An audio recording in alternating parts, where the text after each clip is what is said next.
হে আদম সন্তান, তোমরা আমার ইবাদত করার জন্য অন্তরকে খালি রেখে দাও। আমার ইবাদত করার জন্য তোমরা তোমাদের অন্তরকে কি রাখো? খালি রাখো। তাহলে আল্লাহর ইবাদত করার জন্য এই অন্তরটা কি রাখতে হবে? খালি রাখতে হবে। এরপরে তিনি আরো একটি চমৎকার কথা বলছেন যে তোমরা যদি আমার ইবাদত করার জন্য অন্তরটা খালি রাখো, তাহলে তোমাদের অভাব ও দারিদ্রতা দূর করে দেব। তোমাদের অভাব থাকবে না, দারিদ্রতা থাকবে না। তোমরা যদি আমার ইবাদত করো, তোমাদের দারিদ্রতা দূর হয়ে যাবে, তোমাদের দারিদ্রতা থাকবে না। আর তোমরা যদি না করো, আমার ইবাদত না করো, আমাকে না ডাকো, তাহলে তার বিনিময়ে কি হবে?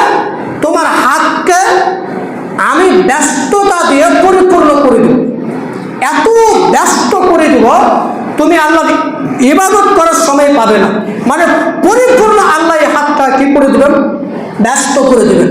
এরপরে শুধু ব্যস্ত করে দেবো, টাকা পয়সা প্রচুর ইনকাম করবে, প্রচুর ইনকাম করবে। আল্লাহ বলছেন আপনি টাকা পয়সা প্রচুর ইনকাম করবেন, আপনি বহু টাকা পয়সা ইনকাম করবেন। এরপরও আল্লাহ সুবহানাহু ওয়া তাআলা বলছেন তোমার দারিদ্রতা আমি মেটাবো না। কি মেটাবো না? দারিদ্রতা, অভাব তোমার মেটাবো না। তোমার টাকা পয়সা বহুত, এরপরও আল্লাহ বললেন যে তোমার অভাবকে আমি দূর করবো না। মানে টাকা পয়সা অনেক ইনকাম করেন, কোটি কোটি টাকা আসেন, কোথায় চলে যান আপনি খুঁজে পান না। কোথায় চলে যান আপনি খুঁজে পান না।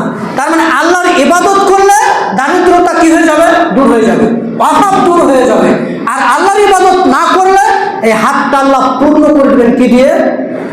মাল দিয়ে, টাকা দিয়ে, পয়সা দিয়ে।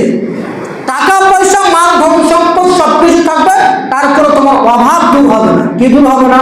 অভাব দূর হবে। তাহলে আল্লাহর ইবাদত করতে গেলেই অভাব দূর হবে। তার মানে